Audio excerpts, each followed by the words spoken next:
Au sommaire de cette édition, plusieurs dizaines de personnes ont manifesté ce vendredi à Tunis. Ils dénoncent les discours de haine et de violence tenus par certains députés au sein du Parlement.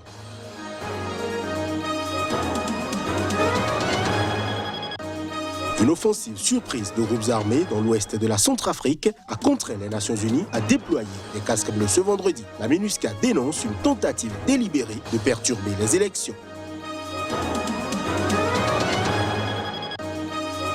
Enfin, plus de 300 garçons enlevés par des hommes armés dans le nord du Nigeria ont retrouvé leurs parents. Épilogue d'une semaine terrifiante, le président Muhammadu Buhari s'est réjoui de cette libération.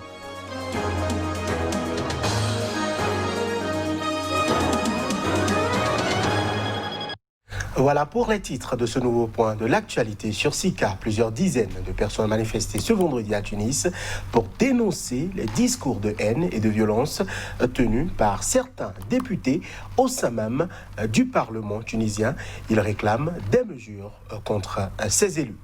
Ce rassemblement survient au lendemain du 10e anniversaire du déclenchement de la révolution qui a mis la Tunisie sur la voie de la démocratie. Le 7 décembre, une bagarre avait éclaté au sein de l'Assemblée des représentants du peuple, ARP, entre des députés du bloc islamo-nationaliste, Al-Karma, et du courant démocratique, Parti social-démocrate, suscitant l'ire de nombreux Tunisiens. Les manifestants ont répondu à l'appel de la centrale syndicale UGTT et d'autres organisations de la société civile, comme l'Association tunisienne des femmes démocrates AFTD et du syndicat national des journalistes tunisiens SNJT. Le peuple, la liberté, la dignité nationale scandaient les protestataires bloqués à quelques mètres du Parlement. Donc nous sommes ici, toutes réunies ici, pour dire non à la violence à l'égard des femmes. Et je pense que cette dérive au Parlement montre l'absence de civisme de certains députés qui ne remplissent pas leur fonction de représenter des citoyens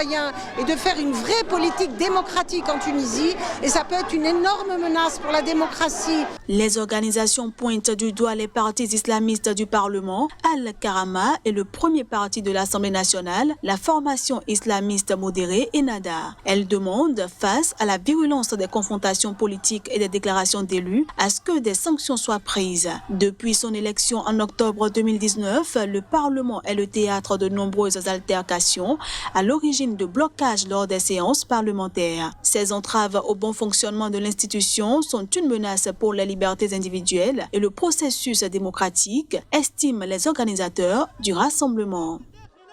Mesdames, Messieurs, cette édition se poursuit. L'ancien président burundais, Pierre Buyoya, est décédé à Paris à l'âge de 71 ans des suites du Covid-19, quelques semaines après avoir démissionné de son poste de haut représentant de l'Union africaine pour le Mali et le Sahel. Pour le leader d'un des partis de l'opposition au Burundi, la mort de l'ancien président Buyoya est une grande perte. On le suit.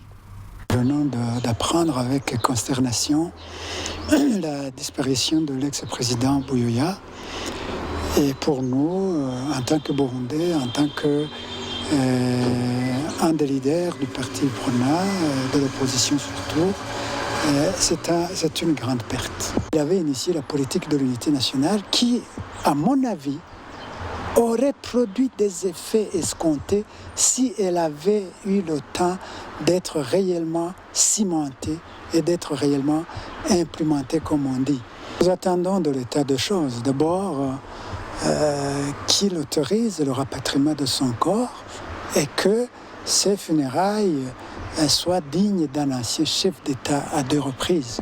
Et ce sont les 2 attentes que je formule à l'endroit du pouvoir en place au Burundi aujourd'hui. Une offensive surprise de groupes armés dans l'ouest de la République centrafricaine a contraint les Nations Unies à déployer des casques bleus. Ce vendredi, la MINUSCA dénonce une tentative délibérée de perturber les élections présidentielles et législatives du 27 octobre. Les principaux groupes armés ont décidé de s'unir. Les leaders des 3 principaux groupes armés qui occupent la grande majorité du territoire centrafricain et mènent une offensive dans le nord et l'ouest du pays ont annoncé leur fusion et la création d'une coalition dans un communiqué publié ce samedi. Alors que le premier tour des élections présidentielles et législatives est prévu le 27 décembre prochain, mais que l'opposition craint des fraudes massives, cette coalition menace désormais la capitale Bangui d'un blocus à distance. Les membres des groupes armés décident de fusionner tous nos efforts en une seule entité, désignée Coalition des Patriotes pour le Changement, CPC, placée sous commandement unifié, ont-ils écrit dans un communiqué, invitant tous les autres groupes armés à adhérer. Les casques bleus sont en alerte maximale pour empêcher les groupes armés de perturber les élections, a déclaré la mission des Nations Unies en Centrafrique, MINUSCA, dans un communiqué publié ce vendredi. Selon des sources humanitaires et onusiennes, les groupes armés se sont emparés ce vendredi de plusieurs localités situées sur les As qui desservent Bangui. La CPC rassemble aujourd'hui des groupes issus de la Seleka et des milices anti-Balaka, jadis opposés et à l'origine de la guerre civile et aujourd'hui contre le régime du président Faustin Archange Touadéra. Depuis son retour des îles en décembre 2019, François Bozizé cristallisait les inquiétudes de la majorité présidentielle qui accusait ce putschiste récidiviste de fomenter un nouveau coup de force. Bozizé avait pourtant réaffirmé son attachement au processus électoral en déclarant son soutien à la candidature d'Anissé Georges Dologuélé pour battre le président Faustin Archange Touadéra. Fort du large électorat acquis à Bozizé, Dologuélé, économiste de formation et Premier ministre de 1999 à 2001, apparaît désormais comme le principal challenger de Faustin Archange Touadéra. Le 18 décembre de chaque année est dédié à la Journée internationale des migrants. Ce vendredi, c'était l'occasion pour les autorités et l'Union africaine de lancer l'Observatoire africain des migrations. La cérémonie d'inauguration s'est tenue à Rabat, au Maroc. La mission de cet observatoire est de collecter, analyser et échanger des données à travers un système interconnecté associant les pays africains pour améliorer des politiques migratoires souvent inefficaces en raison du manque de ces données, selon le dossier de présentation. L'Observatoire est là pour remplir un besoin structurel. Une meilleure gouvernance de la migration requiert en effet une connaissance profonde, quantitative et qualitative du phénomène migratoire. En cela, l'Observatoire est une instance pionnière en Afrique. Il est la première instance de l'Union africaine que le Maroc abrite. C'est une première en Afrique, soulignera la commissaire aux affaires sociales de l'Union africaine. Today is indeed a historic and momentous occasion. Aujourd'hui est en effet un moment historique et capital en Afrique. Historique car l'Observatoire africain des migrations devient la première institution continentale de ce type en Afrique. C'est la première. Et capital car il marque le début de nos efforts pour générer des données équilibrées et adaptées aux besoins de l'Afrique en matière de migration. La migration en Afrique est essentiellement intra-africaine. 80% des migrants venant de pays d'Afrique restent sur le continent et seulement 12% parviennent en Europe, les autres partant ailleurs, selon des chiffres diffusés en 2018 à Rabat. L'Afrique du Sud arrive en tête des destinations intra-africaines avec 3,1 millions d'arrivées, suivi de la Côte d'Ivoire, 2,1 millions, et du Nigeria, 1,1.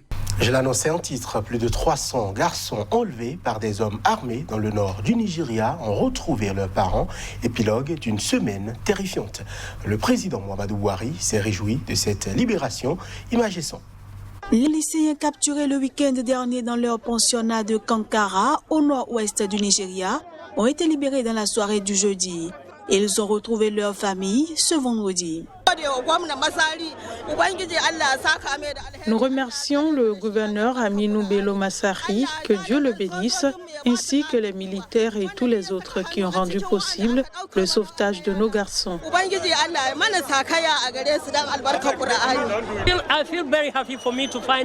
Je suis très heureux de retrouver mon fils. Après cet épisode, je suis reconnaissant envers Allah Tout-Puissant, qu'il a mis à l'abri de tout. Lors des retrouvailles entre les garçons enlevés par des hommes armés dans le nord du Nigeria et leurs parents, le président nigérien Muhammadu Buhari a déclaré qu'il souhaite que les écoliers oublient ce malheureux incident et qu'ils se concentrent sur leur éducation. Je suis venu ici pour vous voir et pour me réjouir avec vous tous, car Dieu nous a tous sauvés de cette calamité. Je souhaite que tout ce qui s'est passé, ce malheureux incident, vous réussissez à l'oublier et que vous vous concentrez davantage sur votre éducation. Cet enlèvement de masse a été revendiqué 2 fois par Aboubakar Shekau, chef d'une faction de Boko Haram, d'abord mardi, puis jeudi, à travers une vidéo dans laquelle apparaissaient plusieurs dizaines d'enfants surveillés par des hommes armés. Une partie d'entre eux est désormais libre, alors que le gouverneur de l'État de Katsina, dont ils sont originaires, assure qu'aucune rançon n'a été versée, ce qui reste à confirmer. Et voilà qui met un terme à cette édition que nous vous remercions d'avoir suivi.